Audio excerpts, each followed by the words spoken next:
Много често ми задават въпроса, струва ли си изобщо да давам пари за консултант по детски сън? И разбирам изцяло хората, защо ми задават този въпрос. Раждаш дете и изведнъж се оказва, че имаш проблем с съня, чудиш се как да го решиш, разбираш, че съществуват консултанти по детски сън, а те ти искат пари, за да ти решат проблема. Ако не ме познаваш, здрасти, аз съм Зори и съм сертифициран консултант по детски сън и днес ще си поговорим на тази тема. Струва ли си да дам пари за консултант по детски сън?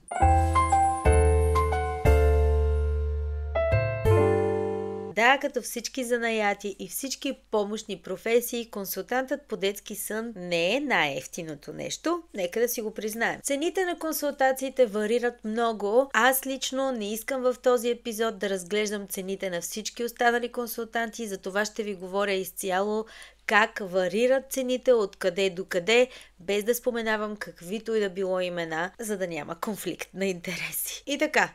Ето как мога максимално да опростя нещата, за да може да стане ясно и да не е прекалено объркващо. Цените на пазара в България варират много, но аз исках тук да ги структурирам както по суми, така и по услуги. Затова ето какво мога да кажа. Писмените анализи могат да варират между 45 и 60 лева. Еднократните консултации също варират в зависимост от това първо колко е голямо детето ви и второ зависи къде точно искате услугата и при кой консултант по детски сън. Като тук цените също могат да варират доста между 70 и 150 лева. Относно пакетите за проследяване, гледайте внимателно какво включват точно те. Някои от тях включват ежедневен разговор, други от тях включват ежедневен чат, а някои от тях включват чат през 2 дена или пък разговори през няколко дни.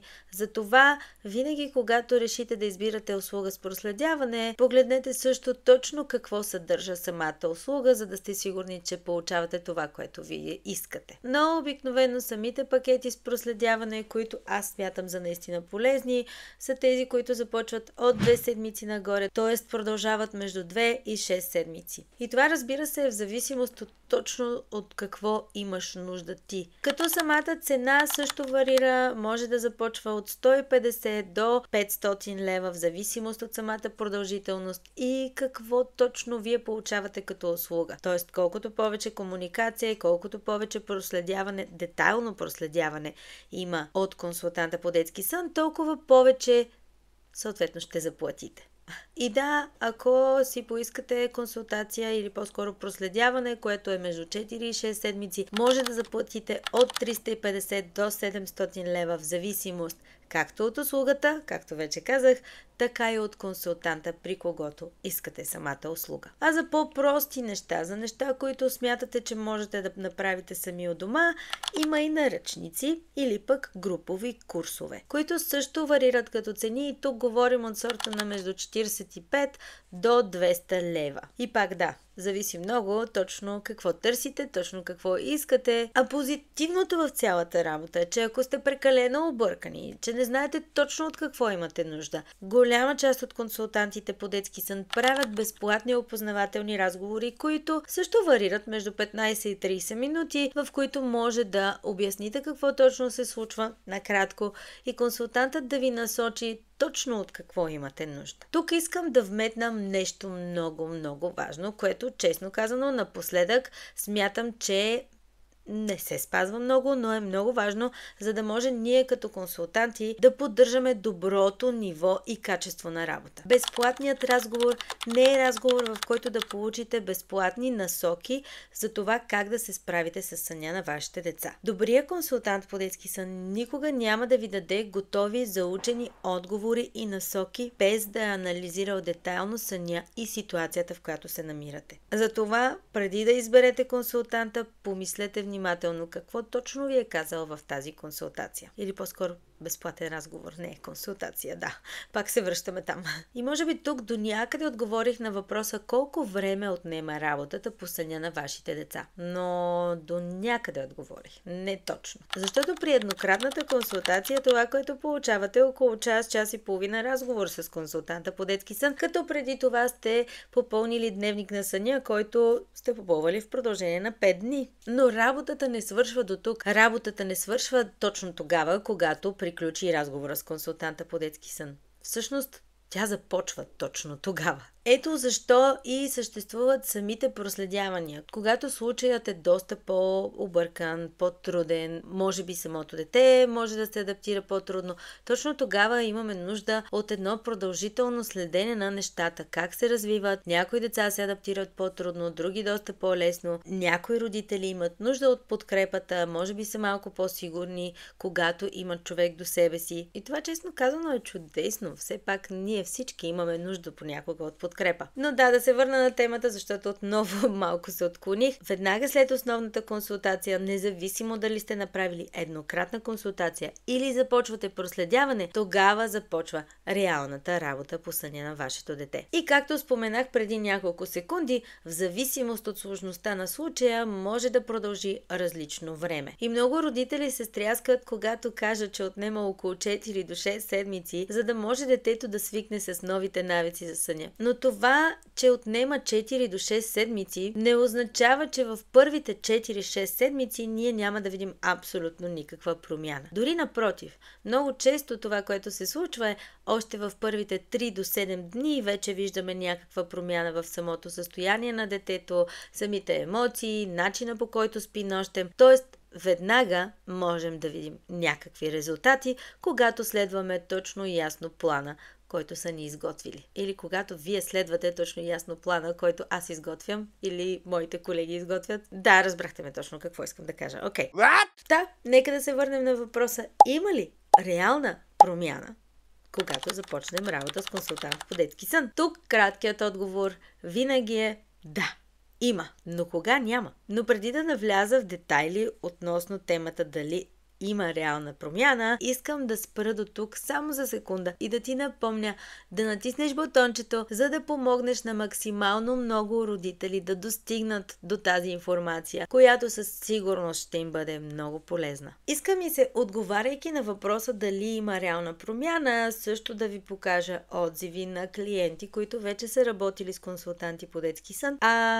Нека да включа и моя отзив, тъй като аз също бях една от тези майки, които преди време се възползваха от услугите на консултант по детски сън. Много ми се иска да разкажа в детайлно видео какво точно аз преживях като млада майка, когато синът ми се роди преди 5 години. За това ще оставя детайлите именно за тогава, а сега ще ви разкажа накратко какво точно се случи. Аз самата бях от тези много притеснителни майки, които имаха бебе, което се будеше на всеки 40 минути. И честно казано, аз започнах много да чета и да се чудя как точно да оправя съня на моето дете, но така и не успявах да го направя сама. Ето защо един ден реших, че е време да потърся консултант по детски сън, въпреки че нямах никаква представа какво представлява услугата, как въобще стават нещата, как е структурирано всичко, какво точно ще получа. Да, и причината за всичко това и всички тези видеа е именно тази, защото аз си задавах точно тези въпроси, но тогава се свързах с консултант по детски сън и реших, че все пак е време да направя някакви стъпки към подобряване на съня и направих еднократна консултация с един от консултантите по детски сън, който ми даде устни насоки по време на консултацията, след това ми даде писмени насоки и полезни файлове, с които аз можех да си помогна вкъщи. И заедно с мъжа ми започнахме работа по съня на нашето дете, което тогава беше на 7 месеца. И буквално за 4 дни от едно вечно будещо се бебе и вечно плачещо бебе,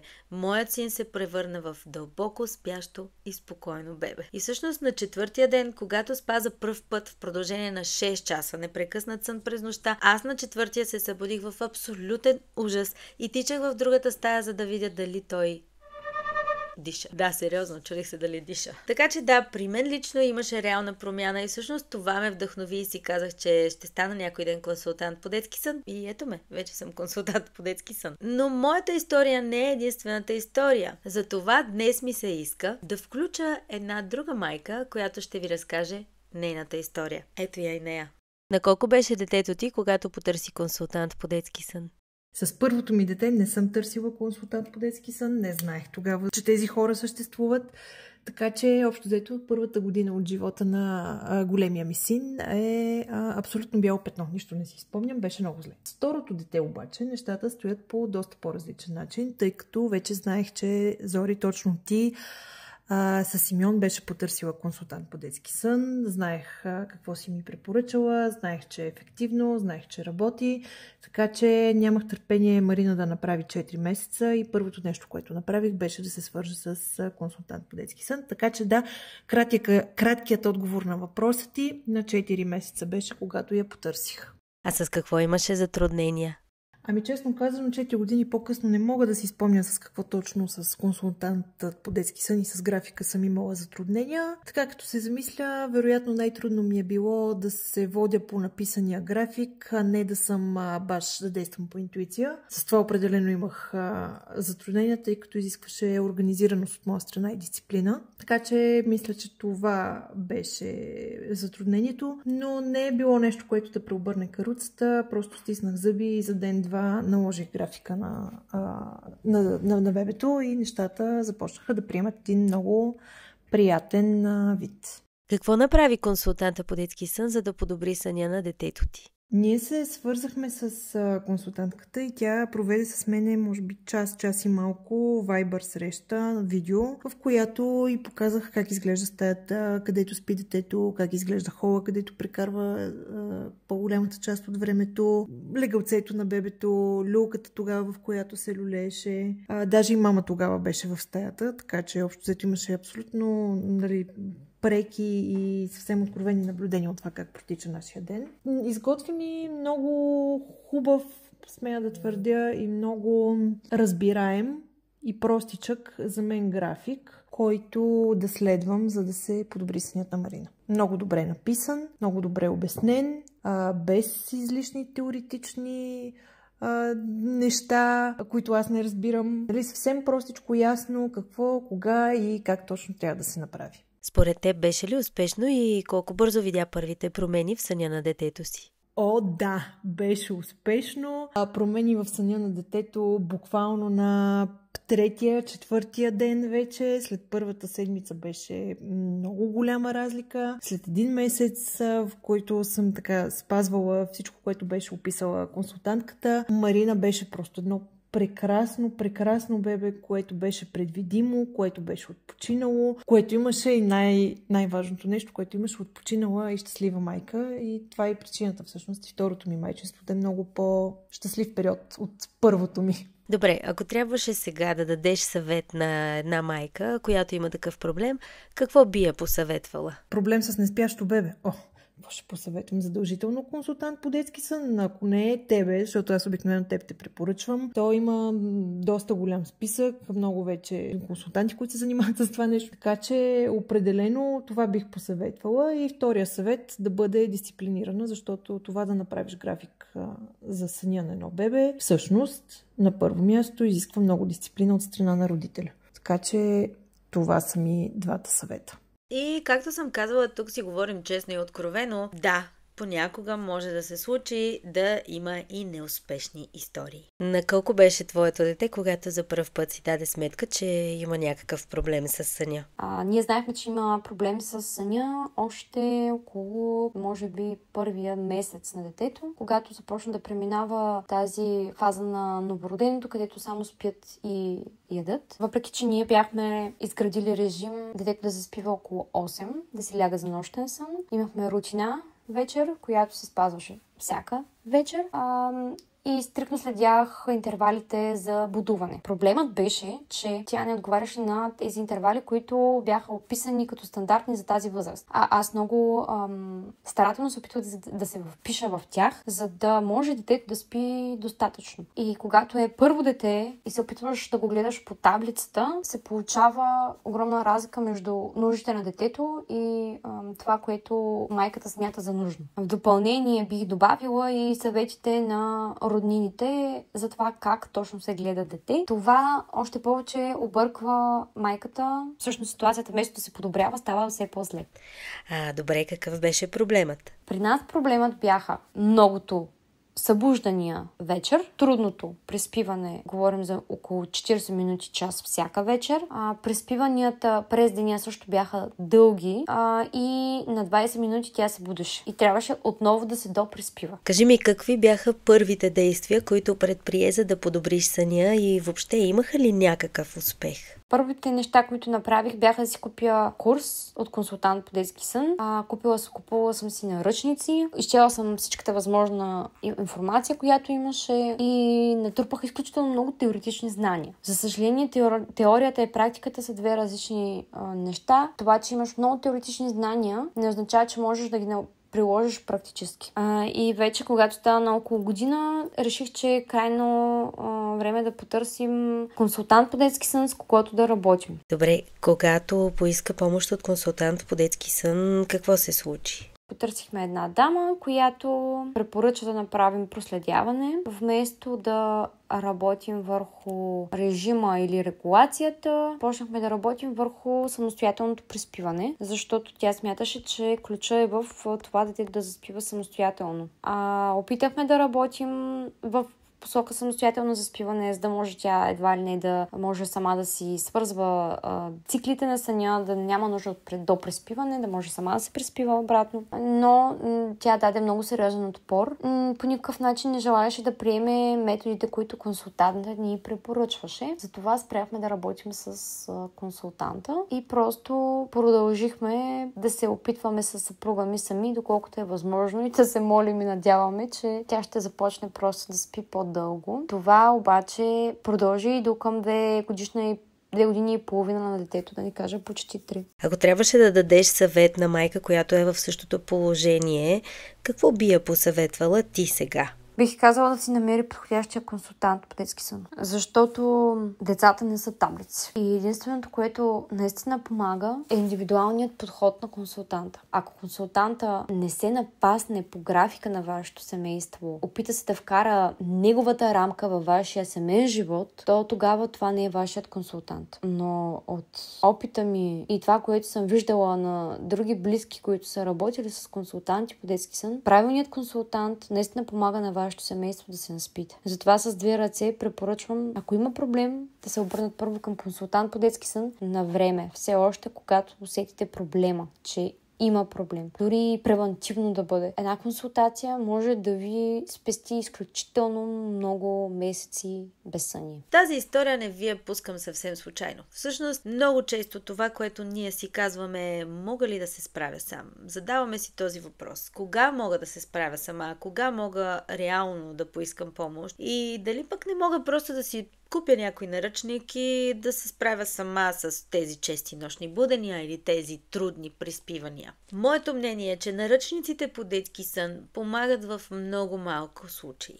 И да, не казвам, че те не помагат. Напротив, те ви носят знанието, те ви носят някаква информация, която може по някакъв начин да приложите вкъщи. И в случаите, в които може би проблема не е толкова голям, детето е много по-лесно адаптивно, в такива случаи със сигурност може да се получи и да се справите съвсем успешно сами. Но когато купите един наръчник и видимо не ви се получава, много голяма е вероятността проблемът въобще да не е в това, което вие си мислите. И тук ще ви дам един чист пример. Много често се случва, когато ми звънят някои майки да ми кажат: окей, ние имаме проблеми с нощния сън. Много често се събужда, продължава да будува по 2 часа, по 3 часа нощем и аз не мога да разбера какво се случва. И аз като консултант по детски сън, първият ми въпрос е: окей, как са тогава дневните дремки? И родителите това, което ми отговарят е: не, няма какво да обсъждаме дневните дремки, защото през деня детето си спи чудесно и няма никакъв проблем. Ето тук, ако един родител реши да се справя сам с нощните събуждания, той няма да разбере откъде реално идва главния проблем. В такива случаи, когато има дълго нощно будуване, главният проблем са именно тези прекрасни дневни дремки, с които няма никакъв проблем. Затова аз лично съветвам, ако не ви се е получило с един наръчник по детски сън и все още няма никакъв резултат, независимо какво опитвате, тогава е време да потърсите помощ от консултант по детски сън. И тук идва втората част на този неуспешен